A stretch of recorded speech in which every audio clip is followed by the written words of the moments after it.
So in this video, guys, we're going to be looking at 3 different plays using the very similar concepts and kind of show you what they do and how you can use them. The reason why I'm showing you all 3, a lot of times if you're in a hurry-up offense or if you have certain audibles, you're not going to be able to use each play, and they have a little bit of a different look to them. So I want to make sure that I see it. The first one we're going to show you is X spot. The next one we're going to show you is tight end corner. And then after tight end corner, we're going to show you mesh, okay? All very similar. And what the concept basically is that we're going to tack them on the short side of the field to the outside. Now, we've shown you a lot of videos so far where we attacked the middle of the field or going to the wide side of the field. In order to have a full offense, and this is one of those that I really like, the gun bunch tight end, probably my favorite formation to stay in right now, you're going to want to be able to tack to the outside, tack to the inside, tack underneath, tack over the top. All that stuff's going to happen in this video.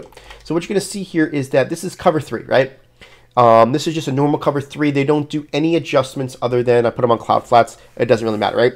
Here we're going to do is we're going to put the X on a streak, A on a streak, block our running back, and move over this B receiver, okay? Now, that motion is something we do throughout our scheme, so we want to make sure that if we have a few plays with it, it's going to help you. And what you're going to do here is you're going to see that the A is going to help us keep people off the left side of the field, because this is a route combination that will lead to a one-play score against cover 3. They go ahead and cover the Y. You see that the X is wide open, and you're going to have some really easy success. We showed you a concept already in our exclusive tips, and we're just using this as a really nice play to do it, right?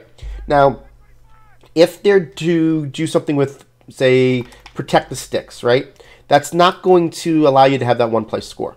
But what we'll do is it'll open up the wide receiver. Now, the reason why I'm showing you a lot of these different ones is that each of these plays have different angles on their route to the outside. This one's kind of the shorter one, right? So this one's going to be a little less of an option to go down the field with, but I'm going to show you basically how it is. Protect the sticks. You're going to see that if they're going to be at the 10-yard mark, that guy does a really sharp turn, and he's going to be really easy. If they do something like inverted coverage against cover 3, you're really going to start looking at, it's always the read is going to be, do I have the ability to throw the bomb, right? That's the first read. The second read is, do I have the ability to throw the corner? The third read is, let me dump it off to the B receiver. So here's inverted coverage, where they're putting those outside players in deep halves. Do I have the bomb? No. Do I have the Y? No. Okay, let me throw it to him, dump it off, get myself 5 yards plus. So obviously I broke that tackle, but 5 yards is where we made the first contact. That's what you should be able to expect. And that's the easy, simple read as you go down the field, right? So that's how this play works against cover 3. Now let's go look against cover 2 real quick. And what you're going to see here is that we're going to be able to put the X on a streak, move this guy out, A on a streak, and this, right? Now with cover 2, we're going to have that umbrella route of the Y receiver. So you're going to be looking at the X. Is he open? No. Y is not open. Let's throw it to this B. Every single time you're going to get 5 or 6 yards.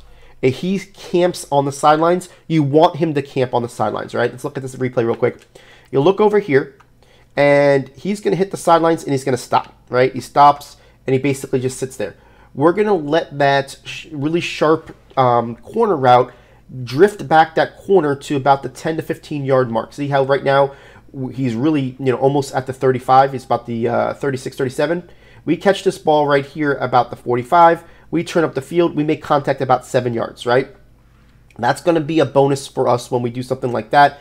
Just, it's a easy throw for us to get some more yards. The longer you wait, the more yards you're going to get, because that guy's going to drift back further.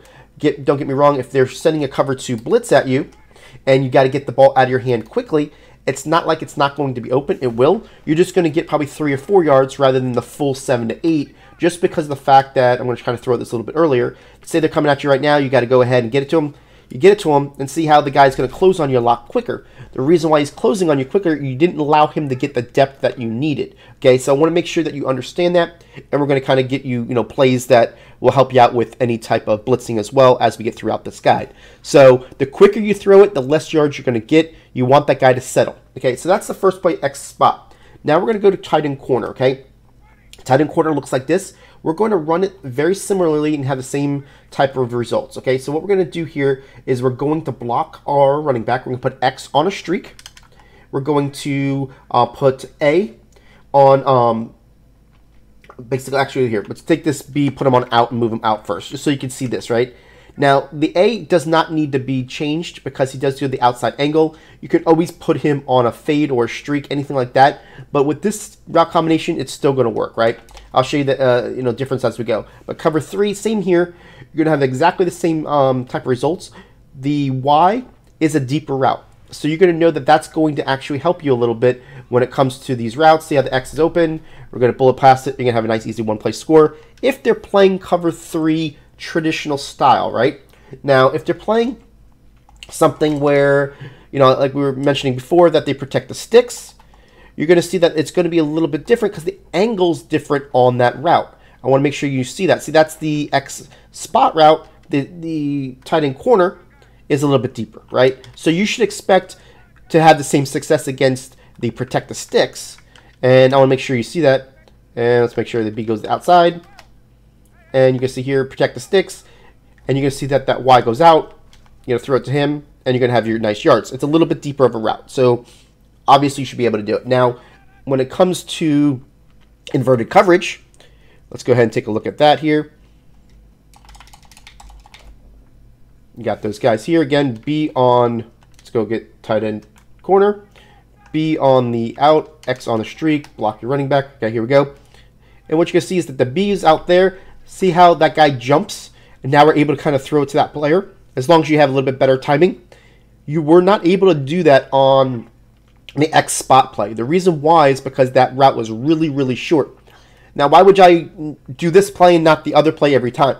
The reason why is that Y is really, really quick breaking. So against blitzes, it does help you out a little bit more when you're going against any hard flats, when you're going against any protect the sticks, those type deals. So there is a use for both of them, okay? So for this last example, guys, we're going to look at tight end corner without any motion, okay? And the reason why we're going to do that is we want to make sure that we have the ability to quick hike it, but also want to make sure that we don't give up the play that every time we do motion, we're going to the outside type deal, right? So what we're going to do is we're going to block our running back. We're going to put the A on a fade, the B on a streak. So it's going to look like this. Now, what you're going to notice here against cover 3, you're still going to have that ability to bomb it over the top.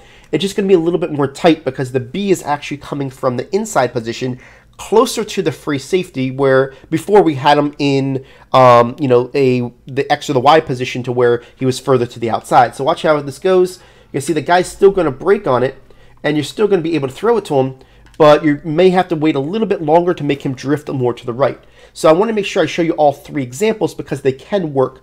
The non-motion works really well with this, just so that way you don't have to, always tip your hat. But you want to make sure, in this case, you put the A on the fade to get that player to go that way. Now, say they're doing protects the sticks. You're going to notice that, again, it's not going to work for the one-play bomb that you wanted, but you're going to open up a lot more options, right? So here's protect the sticks. You're going to see that the Y is going to cut out there. It's going to be an easy throw, right? So for me, I actually read the corner as my first read. And if he's open, I'm going to take him every time.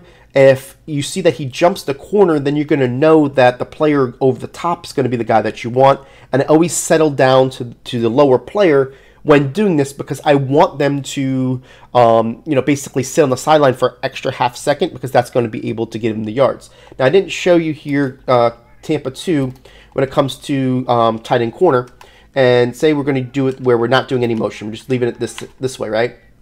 Now with Tampa 2, you're going to see that the player is going to sit on the sideline, and now we're going to be able to throw to him. Obviously, we've got block shed there, but he is going to be able to sit there and give us the opportunity to get some yards that way, right? So what we're going to do here, again, is do tight end corner, put the B on the streak, X on the out, A on the fade. Okay, same difference.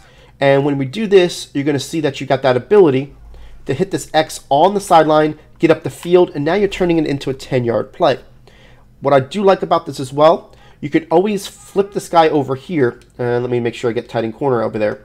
You can always flip the running back, once we block him, to that side. Say you're having somebody that's sending only left side pressure. You flip him over there so you have that ability to block him, and we can still run the same play the same way and not really, get affected by it, right? So you say we got the cover 2 out there, and, they're sending left side heat. All right, that's good. We got left side heat. Now we got an extra blocker over there. Catch the ball, get up the field, and you're good to go. So that's why I kind of like this play. It's definitely a quick hitter. Definitely keeps your eyes all on one side of the field. But because we're able to set up a lot of our plays with inside breaking routes earlier in the scheme, we're going to be able to get the outside breaking routes as well.